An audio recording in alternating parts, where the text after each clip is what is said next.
This duo are quite the opposites, yet their stories in Bloodborne somehow intertwine in a very interesting way. Sister Adella, who is a nun, gives her life to the healing church, and in being a vessel of holy blood, which gives legitimacy to the communion the church partakes in. She is bashful and innocent, with very much devotion to the church. On the other hand, Arianna is a self-admitted prostitute. Would you even take a whore's blood? Oh, okay, I was just trying to be nice by saying prostitute. I didn't want to offend by saying whore, but if that's how you want to go about it, okay, then you're a whore. She is more outgoing and talkative with very much devotion to her clientele because she's a slut. But it's what's on the inside that counts, right? You know? You meet Arianna at her very own doorstep. Oh my, what a queer scent. But I'd take it over the stench of blood and beasts any day. This is one of the very few instances where the dialogue changes depending on if you're a guy or girl character. If you're a guy, she says, "What is it then? I'm off during hunts, so if that's what you're here for, I'll leave you to your own devices. If that doesn't do it, come back in the morning, darling." If you're a girl, she says, "What is it then? I'm off during hunts, and besides, this is no place for ladies. Wouldn't want to drag you down too."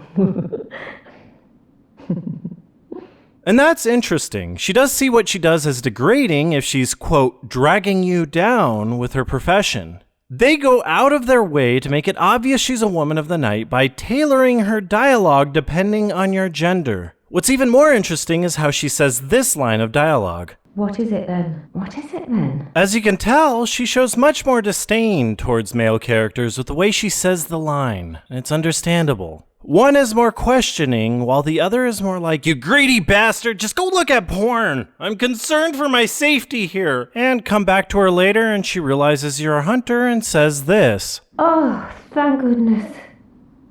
You're a hunter, right? Might you know of a safe place? The night is long, and I've very little of the incense left. Please, there must be some nice place to run off to." Send her to the Odin Chapel and just carry on. "Oh, thank you, darling. Maybe I'll see you there." And little do you know, across the way, the skeptical and untrusting guy was listening in on the entire conversation. A weirdo. What's this two-bit nonsense you're peddling? I heard you told that wench about some shelter. Well, she's a damn fool to trust an outsider. Why? Well, her sort's probably just fixing to feed some of your coin. And you do meet up with her again in the Odin Chapel, and she's not looking to steal money from you as the skeptical guy says. In fact, she repays you in blood. "Oh, hello, dear. You weren't lying. This is a safe place. Thank you. I'm in your debt. I'd like to tender my thanks, but I haven't much to offer. All I can give is my blood. But would you even take a whore's blood?" Ha! Would I? But let's just see what her response is if you refuse. "Yes, I see. I suppose that's natural." And if you say yes? "Oh, good. Come close, dear. I knew you'd be back for more." And if you ask for more? "Sorry, dear. You're much too eager. I've only so much blood, okay?" Her blood is outside the regulations of the Healing Church. The description for the blood reads, "A member of the old Healing Church would know that her blood is similar indeed to precisely what was once forbidden." Who is that person? Adella? And is Arianna's blood similar to the old blood that started the plague through its misuse? And what do I care? It heals me and boosts my stamina recovery. I'm not thinking about any long-term side effects or STDs, especially in a video game. Needless to say, you don't come down with any ailments through the misuse of her blood. In fact, something else entirely happens. The chapel dweller is especially fond of Arianna. "So, that lady, you told her about this place? Well, she actually talks to me. Well, only now and then, and she don't mince words. But she's a kind one, I can tell. A good woman." Oh, I'd hate to break the news to him, because he just looks so happy. It's bleak times. Can't we cut him a break? Later on in your travels, you'll encounter Sister Adella praying in a prison. Oh, merciful God, help me. In the name of the Healing Church, cleanse us of this horrible dream.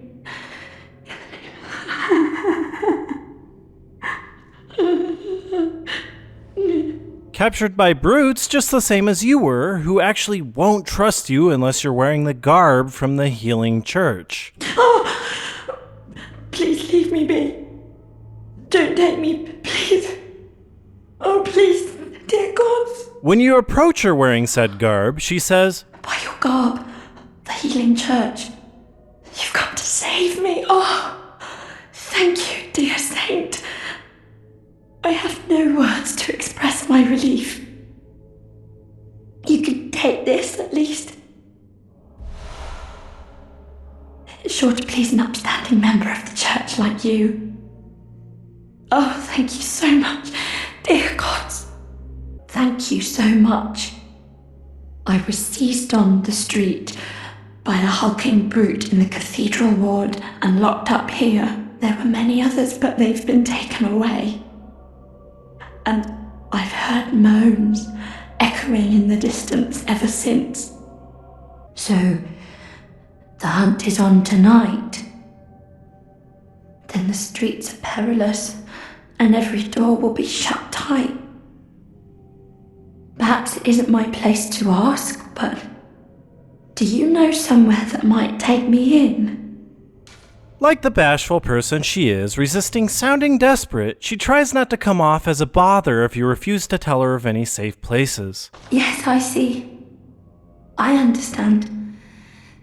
Such are the perils on a night of the hunt. I'll ask an acquaintance in the cathedral ward. Perhaps he'll open his door for me. Perhaps. Yes, I'll be fine. I do not wish to trouble you any further. You're a hunter, aren't you? I pray for success on your hunt. But when you do tell her of the Odin Chapel, she'll be grateful and you'll sooner or later meet her there. Oh, thank you so much. I'll set out as soon as I can. I pray for success on your hunt. Kind hunter. Oh, brave hunter. You're alive. Thank you very much. The town is in disarray, but there are still people here. Together we await the help of the Healing Church. I cannot begin to express my gratitude to you. The only thing that I can offer is my own lowly blood, if it would suffice. She'll also offer you her blood as thanks, but the strange thing is you can only carry one or the other, meaning you'll have to choose between Adella or Arianna, a saint's blood or a whore's blood. Refuse her blood and you can see her low self-esteem really start to shine through. Forgive me, I should have known better. What would a brave hunter do with lowly blood like mine? Please, forget I even asked. Receive her blood treatment, and this is what she says. Yes, of course. Coming close. Now, take my blood. As you progress, saving other people and sending them here, the skeptical and untrusting guy will give you some advice on the two. I'll spare you one nugget of advice. Beware the Lady of the Night. I can see it in her eyes. She deeply resents the young saint. She hears people whisper. She knows what people think of her. Yes. She despises the saint for having what she doesn't. Bloody wench, they should have moved her on ages ago. While all his other comments can be dismissed as he is usually wrong about people, his statement does have some truth in it, although he is accusing the wrong person. Talk to Arianna, and she admits how she feels. The whole town's turned, has it? Quite a big family now, aren't we? Though I'm afraid I seem to be the black sheep.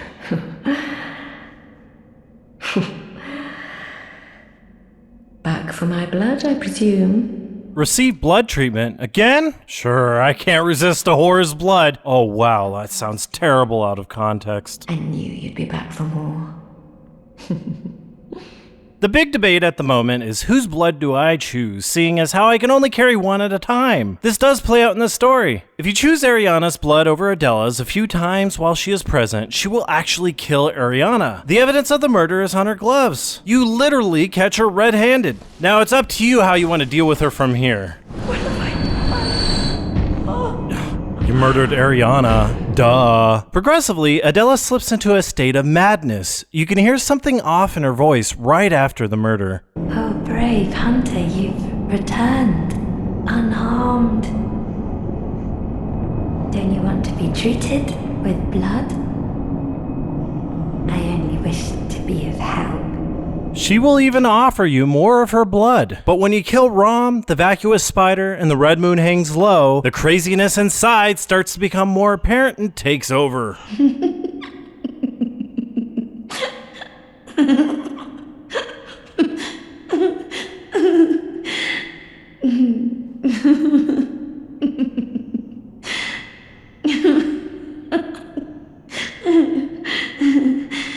There's no more conversing with her, or blood treatment for that matter. There is another instance where she can actually kill you in the crazy state she's in after the red moon descends and after consuming 3 vials of Arianna's blood. Oh, my sweet hunter. Your blood is tainted. I can't help myself. There are some conditions that aren't quite clear on how to get her to show up crazy and hostile, but when she does, she has a dagger and she ain't afraid to use it. This makes her motive a little bit more clear. She thought the blood was tainted, if not evil, in her eyes. She kills you and Arianna for that and one other reason. She had jealousy bubbling up inside her because you kept taking Arianna's blood and not hers. She never outright expressed it openly.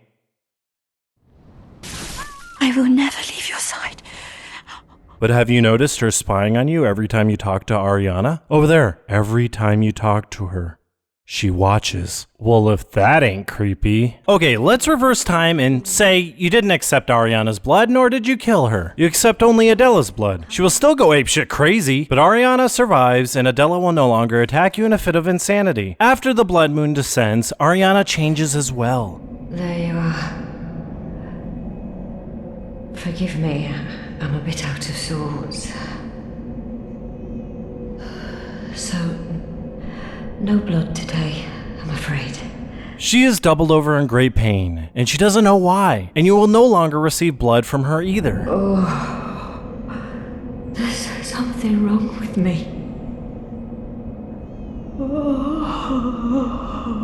Investigating her later, you'll find she has moved beneath the Odin Chapel in a watery area, and you will witness a horrifying sight. Well, probably more horrifying for her. It can't be.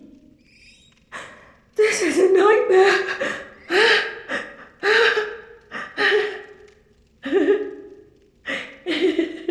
As it turns out, the pain was because of a pregnancy as she was chosen as a surrogate mother by one of the gods, Odin, the formless one, possibly from residing in the chapel for so long. Maybe this pregnancy was as a result of having sex with the Odin chapel dweller. Nah, that would never happen. God, what was I thinking? And gives birth to the god's celestial newborn thingy terrorist, as the creatures they know as gods cannot reproduce themselves.